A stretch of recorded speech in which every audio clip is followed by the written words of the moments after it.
Okay, hello. Hi, everyone. This is Shannon Algio here, and I'm specifically coming here to have this conversation today with and for white folks to talk about white accountability and language that we're using as white folks.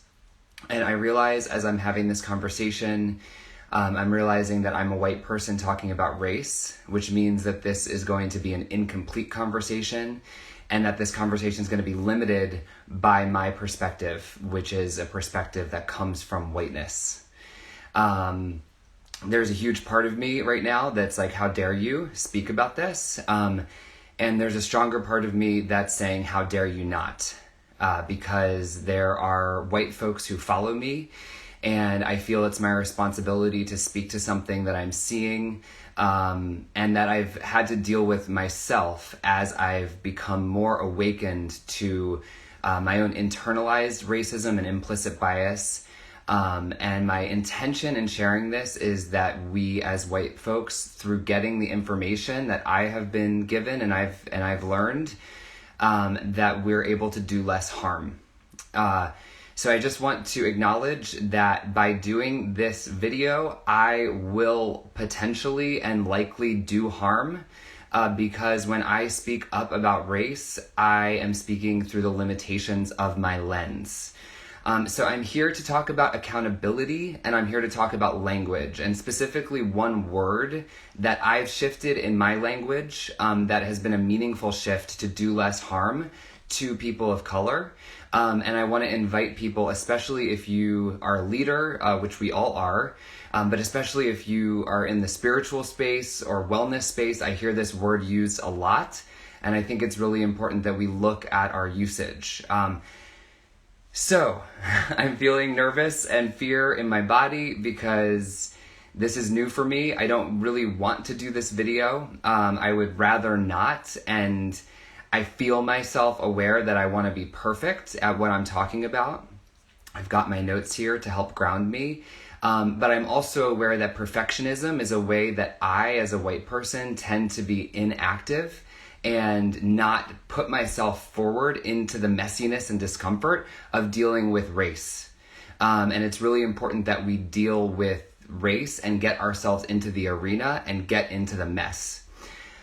So one thing I want to say is that I'm not an anti-racism teacher, although I'm learning a lot about how I can be a better ally, partner, accomplice, and co-conspirator for people of color. But there are many teachers, and I encourage you to learn from leaders of color. Learn from people of color about race. It's so important. Layla Saad, Rachel Cargle, Nicole Cardoza, Michelle Cassandra Johnson. There are so many leaders who and I didn't just mention them all. There's many more who I encourage you to learn from. And I'll leave more in the comments of this post. So, again, we're talking about accountability and language, but there's one other thing I want to name first, is that in my experience, one of the most transformative things has been to be in relationship with people of color, to actually be in relationship, because the system is set up for us to not be in relationship with each other. We go to different schools oftentimes, we have different communities based on socioeconomic conditions that are directly tied to race, redlining the way that communities have been set up, where people of color have been able to purchase homes in the past versus where white people have been able to purchase homes in the past, have caused us to be divided. So oftentimes, because of the system of white supremacy, we do not have relationships with each other. And so one of the most powerful tools is to be in relationship with a person of color, with many people of color, and with many people who have different views and life experiences than us. And we want to look at why we don't have those relationships. And we also want to be aware of not trying to go into those relationships just because we're trying to be a good white person and befriend people of color. That's not what I'm saying here. But we want to deal with the fact that the reason that we don't have more relationships with each other is because the system is actually set up that way. And through having relationships with each other, through being in dialogue with one another, through connecting to each other, we actually can have a lot of feedback, powerful feedback, and healing that can come from connecting to each other. So again, I want to share two things in this video. I'm here to share two things, and one is around accountability and one is around language.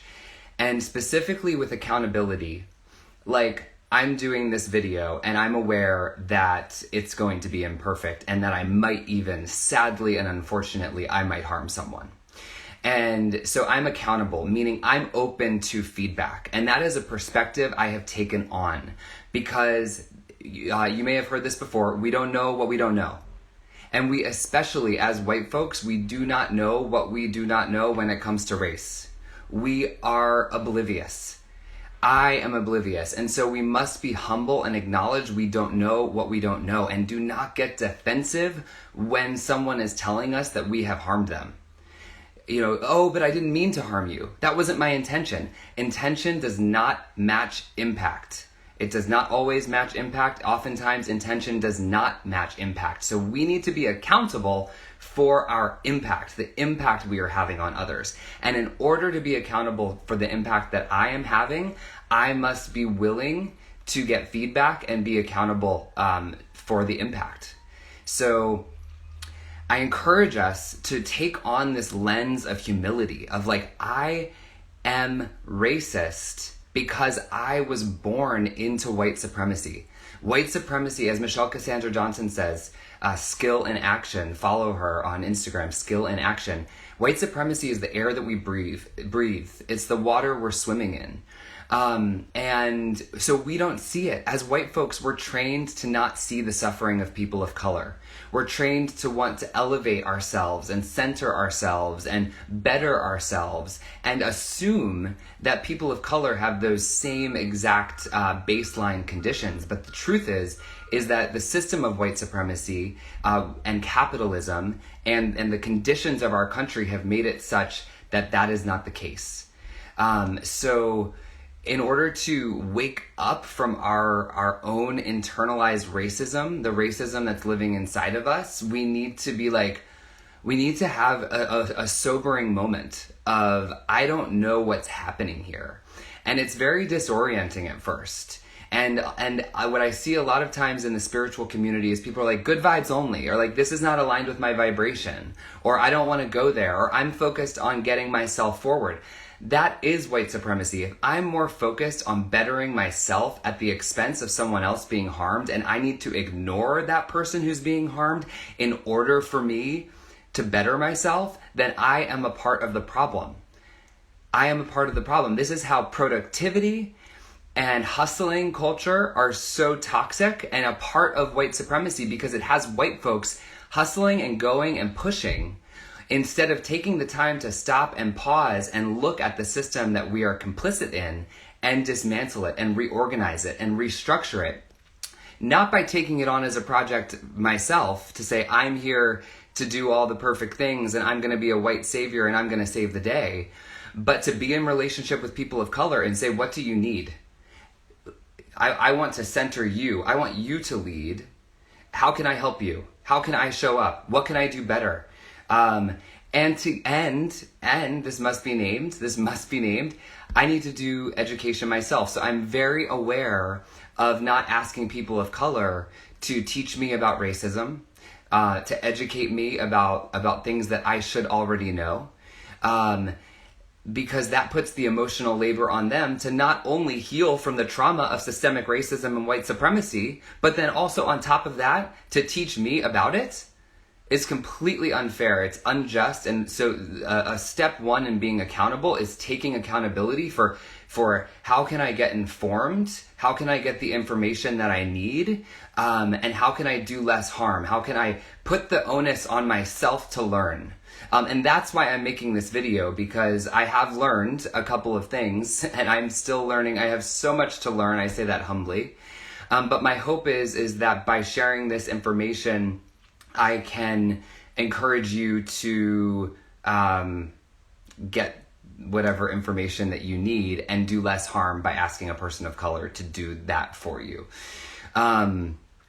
So that's accountability. Taking on this lens of humility, realizing that we have no idea what's happening when it comes to white supremacy, when it comes to whiteness, when it comes to impact, that we are going to do harm, that we're going to do harm and we're not even going to mean to do harm. And it's so important for us to reckon with this. The other thing I want to share is a thing about language. So this was actually the initial inspiration for this video.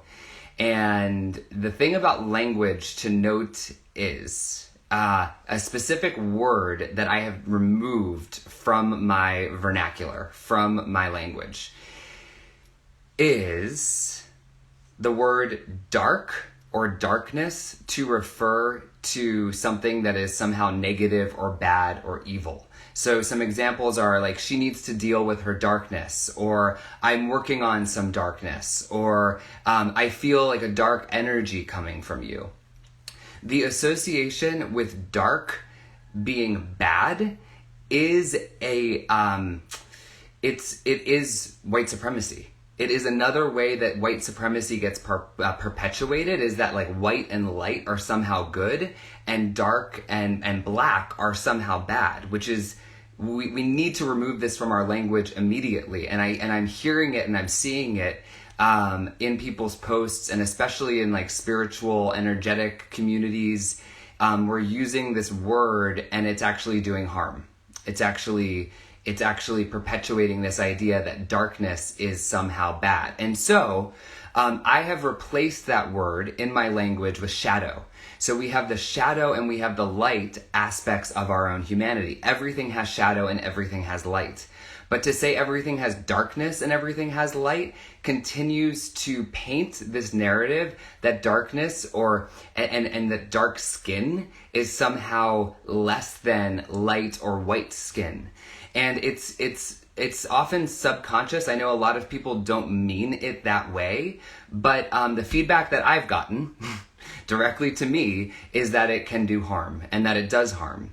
And so a shift that I've made is to remove that. Actually, like talking about it in this video is making me uncomfortable because I don't like using that word in this context at all. And here I am using it as an example, which is another way that me talking about this or doing this video at all can cause harm. But I'm doing this so that we can all get this lesson, hopefully, white folks here. So use shadow instead of dark. So when you're talking about something tough, when you're talking about facing your shadow or coming up against those tougher, harsher, deeper elements, unconscious elements within you, I talk about it as the shadow. I don't use the word dark, and I've removed it completely, and it's made a big difference in, well, I don't know if it's made a big difference, but it's helped me do less harm. So yeah, that's all I came here to share. So I invite us to be accountable. Just to recap here, be accountable for the way that we're showing up and learning about race. Take the responsibility. Don't ask people of color, how can I help? Tell me what to do. It's our responsibility.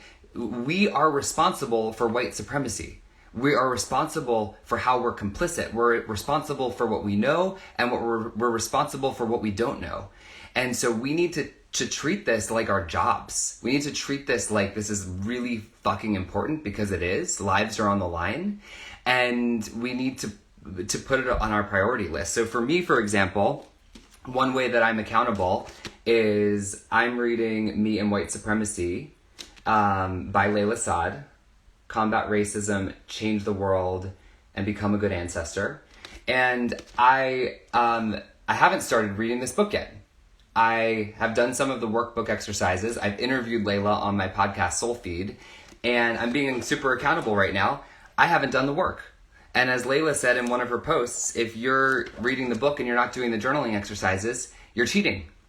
And so I am committed to continuing to learn, to staying open and accountable to doing this work, to prioritizing this work, and not letting it become low on my priority list and putting other things in front of it, because this is one of the most important things that we can be doing right now. So I hope this was helpful. I hope this did minimal or as little harm as possible. And I'm very open to feedback. So if you have any feedback for me, if you have any questions, feel free to share. Feel free to ask me questions. If you have questions about whiteness that you don't want to bring to a person of color because you don't want to have that emotional labor put onto them, feel free to talk to me. And I'm happy to have a conversation with you and be of support in any way I can. I think this is really important, and I hope you all have a great day. Thanks so much.